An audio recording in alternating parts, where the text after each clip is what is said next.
Case file 8913, thin slice CT isolates a dislocated right femoral head, anterior pelvic ring fracture, and sacroiliac disruption adjacent. The faint rib arcs of a near-term fetus register as parallel white lines. The injury geometry indicates a high-energy vector with no clinical intervention window. Rewind 198, Lemon Grove, California. An adult female in fetal flexion recovered from a cardboard box in a private garage. 14 years earlier, the body was removed from a Sierra Madre cave and held in unauthorized stasis. Transfer to the San Diego Museum of Man created the first lawful custody. Cause of death vector remains unresolved. Provenance is compromised. Provenance breach and unauthorized stasis. In 1966, 2 civilians entered a cave system in the Sierra Madre of Chihuahua. The interior presented a stable, low-humidity microclimate, cold, dark, and buffered from diurnal fluctuation. They located one fragmentary child mummy, trampled and incomplete, then advanced to a bundled adult interred in flexion within plant matting. Extraction occurred without survey, permits, or documentation. No loti were mapped, no associated artifacts logged beyond cursory recollection, and no photographic grid was established to preserve spatial relations. Cross-border movement followed. The adult and the fragmentary child were transported into the United States clandestinely. The adult remained sealed in a domestic storage container, cardboard, unarchived, inside a suburban garage. The depositional environment for the next 14 years was uncontrolled. There was no temperature log, no relative humidity dataset, no insect activity record, and no contamination register documenting airborne particulates, hydrocarbons, or household volatiles. Handling events, if any, were unrecorded. The specimen existed in a static yet undocumented condition, preserved by prior desiccation, yet severed from contextual meaning. Institutionally, the chain of custody was absent. There was no accession ledger, no site report, no legal transfer. The discovery in 198 occurred incidentally during residential cleaning, initially processed as a potential homicide due to the presence of human remains in a non-sanctioned setting. Law enforcement triage reclassified the body as archaeological on visual assessment of tanning, tissue desiccation, and textile morphology inconsistent with modern interment. Only then was an institutional intake initiated. The San Diego Museum of Man provided the first stable catalog entry. Intake protocols generated a provisional identifier, photographed the specimen in situ, and initiated environmental stabilization. Baseline radiography followed, establishing skeletal orientation and revealing internal anomalies not visible through the wrapping. The transition from unlogged stasis to controlled custody marked a functional pivot, from passive survival to active analysis. The taphonomic implications are clear. The cave microclimate likely enabled natural mummification, sustained low moisture, limited microbial activity, pine bark volatiles within the burial pit acting as antimicrobial agents, and a mat wrap mediating airflow. That system preserved integument, hair, and fine textiles. The garage environment, while not optimized, did not reverse desiccation. It allowed continued preservation through low biological activity and the relative stability of boxed storage. However, context was destroyed at the moment of extraction. The original pit architecture, the stratigraphic relationship to offerings, and any microresidue gradients in sediment were lost. Without those data, interpretations of mortuary practice, diet, or seasonality constrained. Meanwhile, the undocumented interval introduces analytic noise. Unknown fluctuations in ambient heat could have driven microfracturing or introduced hygroscopic stress to fibers. Dust deposition may obscure residue analysis. Potential contact with modern organics, lubricants, adhesives, domestic cleaners creates confounding signatures for chemical assays. The absence of a contamination log compels conservative interpretation of trace chemistry. Accession-enabled imaging. Plain films resolved a juvenile pelvis, dental formation consistent with adolescence, and a superimposed constellation of small ossifications within the pelvic cavity, initially ambiguous. Subsequent high-resolution CT, only possible under institutional custody, isolated fetal ribs and a femoral element consistent with late gestation. Imaging also resolved an injury triad in the maternal pelvis, right femoral head displacement, and anterior ring fracture, and sacroiliac region fragmentation. These findings redirected inquiry from simple cataloging to mechanism of injury analysis. Administrative omission is not peripheral, it determines evidentiary weight. The lack of site coordinates prevents return-to-source verification and bars controlled sampling of the depositional environment. No legal export record exists to support future claims adjudication or repatriation processes. The confession years later, anonymized and unverifiable beyond internal consistency, cannot restore stratigraphy or chain of custody integrity. The specimen, once a closed system, became a traveling artifact divorced from provenience. However, institutional intervention mitigated further loss. Environmental stabilization reduced additional desiccation stress.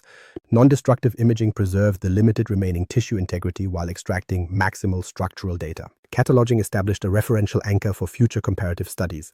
The net result is a divided record: biological preservation, adequate for osteological and obstetric assessment, contextual documentation degraded to anecdote. Analysis proceeds within those boundaries. Imaging now holds primacy because the site will not speak with biological profile and preservation state. Biological sex and age were resolved through pelvic morphology and dental development patterns visible on baseline radiography. An adolescent female, approximately 15 years of age. The greater sciatic notch breadth, the ventral arc expression, and the subpubic concavity supported female assignment, while incomplete third molar formation and open epiphyseal regions supported the adolescent bracket. These indicators converged despite post-mortem contraction typical of desiccated soft tissues. Gravidity was not inferred, it was imaged. Thin slice CT isolated a fetal femoral diaphysis approaching 7 centimeters with parallel rib arcs faintly delineated against the maternal pelvis. Standard obstetric charts placed that femoral length near 30 weeks gestation. The fetal cranial orientation suggested cephalic presentation. No calcified placenta was visible. However, the pelvic cavity organization and fetal position were consistent with late third trimester. The obstetric implication was simple: parturition was imminent or in early progress when the traumatic event occurred. Maternal posture in situ documented a flexed bundle. The torso was rotated, face inverted relative to the lower limbs, with distal phalanges visible between crossed feet. Cotton anklets encircled the ankles. A woven string skirt, later sampled for microscopy and radiocarbon, lay contiguous to the pelvis. The inverted facial orientation indicates postmortem bundle arrangement rather than perimortem contortion, consistent with regional mortuary practice for flexed interment. Preservation descriptors matched a naturally mummified cave burial. The integument retained dermal patterning in shielded areas, hair shafts persisted along the scalp margin, and textile fibers exhibited minimal microbiological fraying. Witness accounts referenced a pine bark-lined pit and mat wrapping. Pine volatiles, terpenes and resin acids, are known antimicrobial agents. Within a cold, arid cave microclimate, they plausibly suppressed putrefactive bacteria and slowed insect access, permitting desiccation prior to collapse. The mat would have modulated airflow and sediment contact, further stabilizing the depositional environment. An antemortem cranial event was recorded as an ossified hematoma over the occipital region. On CT, a porous, remodeled bony thickening overlay the smooth table, indicating a healed blunt force impact. There was no associated fracture line or active periosteal reaction. Chronologically, this event predated the terminal episode and was not contributory to death. Administrative records included a radiocarbon assay of the string skirt, placing the textile more than 8 centuries before present pre-contact for northern Mexico. Radiocarbon calibration uncertainty was acknowledged, yet even broad error bands retained the specimen within a late Holocene regional cultural framework. The textile functioned as both a cultural marker and a chronological anchor, compensating partially for lost provenience. Taphonomic notes recorded a dried, leathery integument with localized cracking at stress lines consistent with long-term desiccation followed by episodic humidity shifts during unauthorized storage. The thoraco-abdominal cavity appeared collapsed without extensive insect tunneling, reinforcing the low bioload cave narrative. Minor surface dusting and accretions corresponded to the garage interval. No consolidated concretions suggested flowing water or carbonate deposition. These observations delineated a preservation state adequate for high-resolution imaging and osteological analysis, while confirming that biochemical assays would be confounded by post-extraction contamination risks. Accordingly, imaging occupied primacy, skeletal relationships, fetal metrics, and fracture morphology could be extracted non-destructively. The transition point emerged within the pelvis. Radiography hinted at asymmetry. CT confirmed a clustered anomaly: right femoral head displacement, fracture traversing the anterior pelvic arch, and irregularity near the right sacroiliac interface. In an adolescent, gravid pelvis, such a constellation raises immediate concern for acute high-load trauma with catastrophic obstetric implications. That pattern required formal mechanism of injury classification. The biological profile: young, maternal age, late gestation, natural mummification context, prior healed cranial impact, established the substrate. The preservation state: integument intact, textiles stable, skeletal elements articulated, provided the dataset. The injury complex demanded the next phase: patterned fracture analysis against known high-energy vectors. Injury patterning and mechanism analysis. Stakes are explicit in a gravid adolescent pelvis. Structural margins are thinned by hormonal remodeling, joint laxity is increased, and uterine perfusion is non-negotiable. Any acute disruption of the pelvic ring in late pregnancy risks exsanguination, neurovascular compromise, and an obstructed or catastrophic labor. In a remote environment, the absence of a care vector converts survivable minutes into terminal silence. Observed injury set is stable across modalities. CT isolates a posterior superior displacement of the right femoral head relative to the acetabulum with the head perched and no concentric articulation. The anterior pelvic ring exhibits a fracture, irregular but continuous, likely traversing the pubic ramus on the right, altering the load path across the arch. At the posterior ring near the right sacroiliac joint, cortical irregularity and fragmentation suggest disruption at or adjacent to the SI interface. The contralateral left hip is congruent, the left anterior ring appears intact, no bilateral symphyseal diastasis is evident at the resolution reported. Comparative reference anchors the force magnitude. Modern radiology uses side impact collisions as analogues for this constellation because T-bone vectors produce simultaneous anterior ring fracture and posterior complex injury with ipsilateral hip displacement. The claim here is not vehicular history, it is vector equivalency. A lateral compressive load applied abruptly to the right hemipelvis can replicate the pattern. An inward push fractures the anterior arch, transmits energy posteriorly to the SI complex, and forces the femoral head against and beyond the acetabular rim. Fracture morphology supports perimortem timing. Fracture edges are sharp without rounding, and there is no callus or remodeling. The acetabular margin shows no sclerotic response. The disruption presents fresh bone signatures consistent with acute high-load failure. Soft tissue signals are unavailable, but the bony pattern aligns with a single episode rather than a cumulative microtrauma. Maternal pelvic constraints at 30 weeks intensify susceptibility. Relaxin-mediated ligamentous laxity reduces joint stability, particularly at the symphysis and SI joints. Increased uterine mass shifts the center of gravity anteriorly, compromising balance on uneven substrates. The fetal head in cephalic presentation occupies pelvic inlet space, leaving less room for bone displacement before compressive forces translate into hemorrhage and neural injury. In effect, the same vector that a non-pregnant pelvis might partially tolerate becomes a system-wide failure in late gestation. Fetoplacental status intersects with mechanics rather than contradicts them. The cephalic orientation and fetal rib visualization confirm advanced gestation. There is no imaging evidence of complete delivery. No neonatal articulation appears beyond the maternal pelvis. Partial labor remains possible based on head position. However, the maternal fractures would inhibit effective descent and make uterine rupture or placental abruption plausible, though not directly imaged. The absence of clinical tissue markers confines that portion of interpretation to consistency rather than proof. Probable kinetic scenario resolves most cleanly as a downhill fall with right-sided impact. The Sierra Madre terrain described steep, unstable slopes with variable substrates provides the necessary conditions. A lateral tumble or slide terminating in a right hip strike against rock can deliver the instantaneous lateral compression required. The initial contact drives the femoral head against the acetabular rim, levering it posterior superiorly out of the socket, while the hemipelvis compresses to fracture the anterior ring and disrupt the ipsilateral SI complex. The intact left pelvis and hip are coherent with unidirectional loading rather than crush. Impact assessment extends beyond bones. A ring fracture and SI disruption compromise pelvic vessel integrity.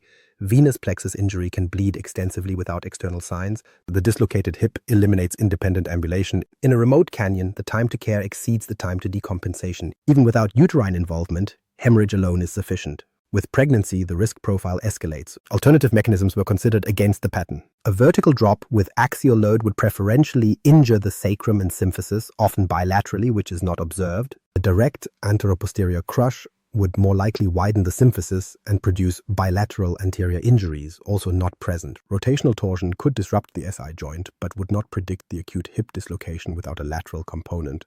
The triad coherence favors lateral compression with a focal right-sided blow.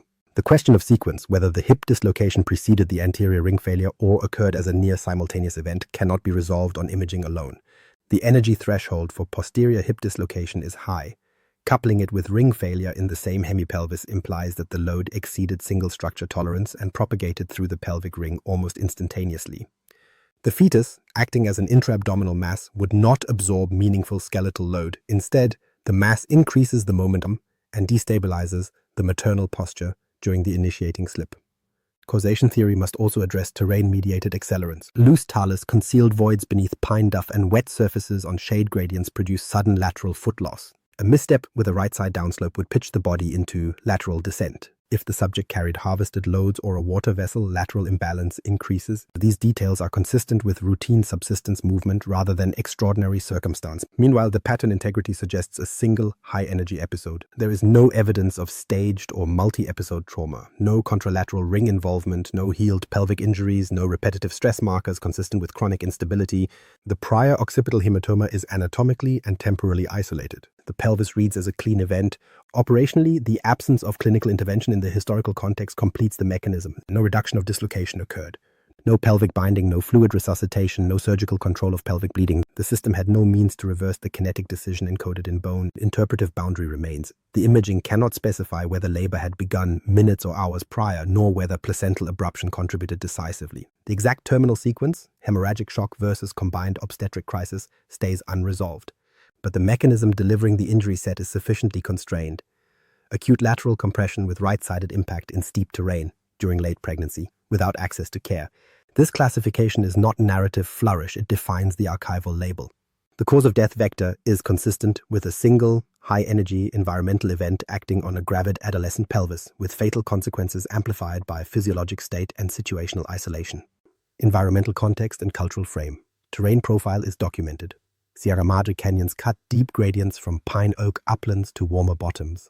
Slopes are unstable, substrates variable, talus, pine duff, exposed bedrock patches. Trails are narrow and undulating, with shaded moisture bands producing intermittent slick surfaces. Foot transits are long, repetitive, and load-bearing, with seasonal variability in footing and visibility. Subsistence pattern for the regional groups aligns with mixed foraging and maize agriculture. Women conduct routine gathering cycles, acorns, manzanita berries, prickly pear pads, and fruit along circuits layered over centuries of use. These tasks impose asymmetric loads, basket frames, netted bundles, water containers. The routes traverse steep traverses and embankments, often without guard vegetation, where a lateral misstep creates an immediate slide path. Cultural markers on the specimen are stable. A small wooden earplug passes the left lobe, indicating maintained pierce width for ornaments. The woven string skirt positions the individual within a gendered material profile, consistent with the period suggested by radiocarbon assay. Witnessed mortuary materials, mat wrapping, pine bark-lined pit, food offerings, fit pre-contact interment patterns documented for highland cave burials. The pine bark lining beyond antimicrobial contribution functions as a cultural cue. Prepared resting place, insulated from direct soil contact. Risk environment is not an abstraction. Late pregnancy ambulation shifts the center of mass forward, reduces reactive balance, and demands wider stance adjustments on narrow tread. Carry loads for daily subsistence, even modest, raise fall likelihood on side hill tracks.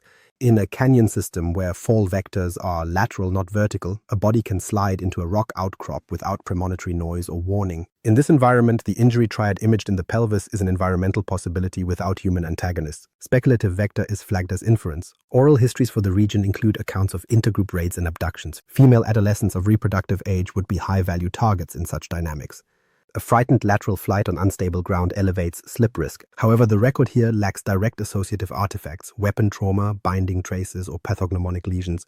Therefore, raid pressure is a contextual possibility, not a documented precipitant.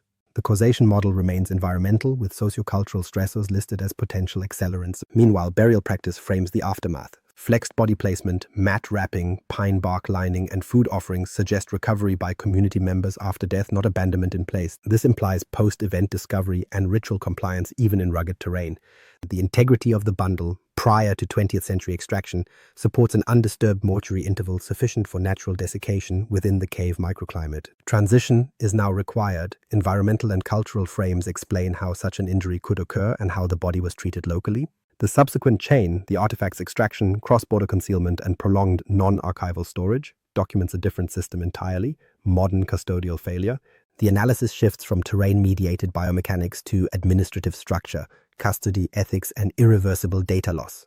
An imaging deep dive, CT findings, and forensic signatures. Thin-slice helical CT was executed with sub-2 mm sections, enabling multiplanar reformats and volumetric 3D reconstructions. The protocol prioritized pelvic architecture and fetal ossification centers. Reconstructions isolated the maternal ring, acetabular margins, and sacroiliac interfaces.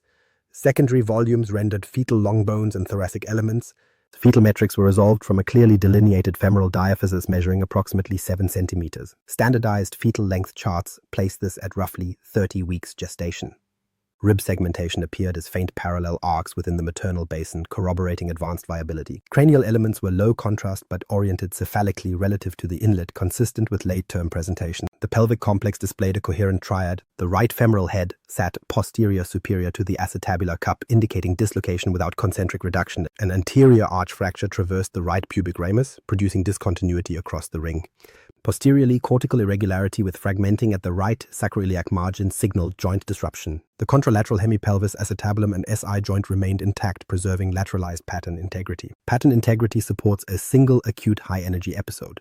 There is no bilateral symphysial widening, no mirror injury on the left, and no evidence of staged trauma. Fracture edges lack remodeling or sclerosis, indicating perimortem timing. The absence of callus or periosteal reaction elsewhere reduces the likelihood of pre-existing instability. Cranial review recorded an ossified hematoma along the occipital surface, porous remodeled thickening over smooth table, an old healed event temporally remote from the pelvic catastrophe. No cranial fracture lines or acute depressions were identified. Interpretive boundary is maintained. Imaging demonstrates traumatic pelvic ring failure with hip dislocation in a late pregnancy adolescent and a near-term fetus in cephalic orientation.